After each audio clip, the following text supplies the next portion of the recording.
ಇನ್ನು ಚಿತ್ರದುರ್ಗದಲ್ಲೂ ಬಿಜೆಪಿಯಿಂದ ಪ್ರತಿಭಟನೆ ನಡೆದಿದೆ. ಕಾಂಗ್ರೆಸ್ ಕಚೇರಿಗೆ ಮುತ್ತಿಗೆ ಹಾಕೋದಕ್ಕೆ ಪ್ರಯತ್ನವನ್ನ ಪಟ್ಟಿದ್ದಾರೆ ಬಿಜೆಪಿ ಕಾರ್ಯಕರ್ತರು. ಪ್ರತಿಭಟನಾ ನಿರತರನ್ನ ನಿಯಂತ್ರಿಸುವುದಕ್ಕೆ ಹರಸಾಹಸ ಪಟ್ಟಿದ್ದಾರೆ ಪೊಲೀಸರು. ಎಂಎಲ್ಸಿ ಕೆಎಸ್ ನವೀನ್ ನೇತೃತ್ವದಲ್ಲಿ ಬೃಹತ್ ಪ್ರತಿಭಟನೆ ನಡೆದಿದೆ. ಕಾಂಗ್ರೆಸ್ ನಾಯಕರ ವಿರುದ್ಧ ಧಿಕ್ಕಾರ ಕೂಗಿ ಬಿಜೆಪಿ ನಾಯಕರು ಕಾರ್ಯಕರ್ತರು ಆಕ್ರೋಶವನ್ನು ವ್ಯಕ್ತಪಡಿಸಿದ್ದಾರೆ.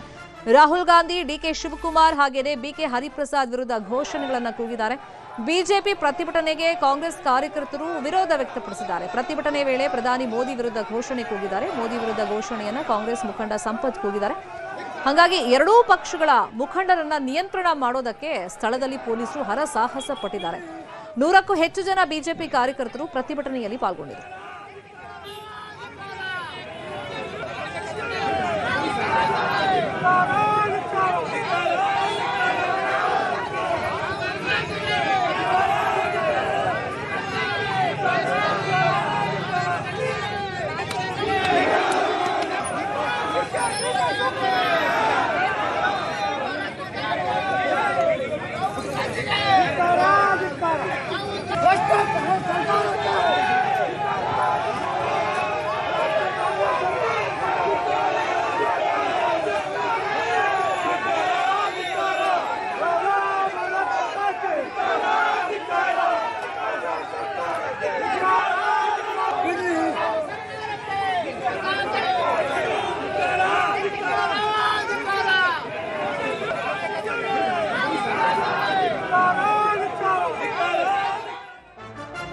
ಇನ್ನು ಕೇರಳದಲ್ಲೂ ಕೂಡ ನೀಟ್ ಕಿಚ್ಚು ತೀವ್ರವಾಗಿ ಹಬ್ಬಿದೆ. ತಿರುವನಂತಪುರಂನಲ್ಲಿ ಭಾರೀ ಪ್ರತಿಭಟನೆ ನಡೀತಾ ಇದೆ. ಪ್ರತಿಭಟನಾಕಾರರ ಮೇಲೆ ಜಲಫಿರಂಗಿಯನ್ನ ಪೊಲೀಸರು ಪ್ರಯೋಗ ಮಾಡಿದ್ದಾರೆ. ದೆಹಲಿಯಲ್ಲೂ ಕೂಡ ಇದೇ ಮಾದರಿಯಲ್ಲಿ ಜಲಫಿರಂಗಿಯನ್ನ ವಿದ್ಯಾರ್ಥಿಗಳ ಮೇಲೆ ಪ್ರಯೋಗ ಮಾಡಲಾಗಿತ್ತು. ಈಗ ಕೇರಳಂನಲ್ಲೂ ಕೂಡ ತಿರುವನಂತಪುರಂನಲ್ಲಿ ತೀವ್ರ ರೀತಿಯಲ್ಲಿ ಹೋರಾಟವನ್ನ ನಡೆಸ್ತಾ ಇದ್ದಾರೆ. ಹಾಗಾಗಿ ಪೊಲೀಸರು ಕಂಟ್ರೋಲ್ ಮಾಡಬೇಕು ಅಂತ ಹೇಳಿ ಪ್ರತಿಭಟನಾ ನಿರತರನ್ನ ಜಲಫಿರಂಗಿ ಪ್ರಯೋಗ ಮಾಡಿದ್ದಾರೆ. ದೃಶ್ಯಗಳಲ್ಲಿ ಗಮನಿಸ್ತಾ ಇದ್ದೀವಿ. ಪೊಲೀಸರು ಬ್ಯಾರಿಕೇಡ್ ಹಾಕಿದ್ದಾರೆ.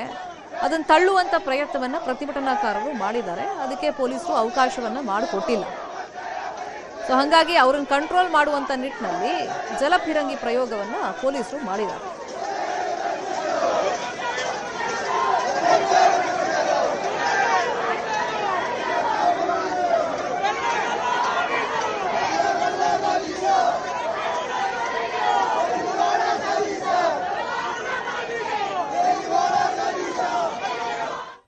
ಮತ್ತಷ್ಟು ಸುದ್ದಿಯನ್ನು ನೋಡ್ತಾ ಹೋಗೋಣ. ಚಿಕ್ಕದೊಂದು ಬ್ರೇಕ್ ಆದ್ಮೇಲೆ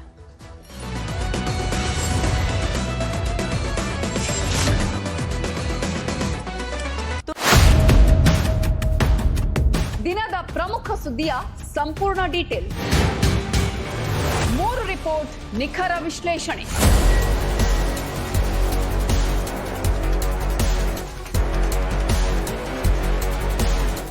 ನ್ಯೂಸ್ ರೂಮ್ನಿಂದ ಮೂಡಿಬರುವ ಕನ್ನಡದ ನಂಬರ್ 1 ಶೋ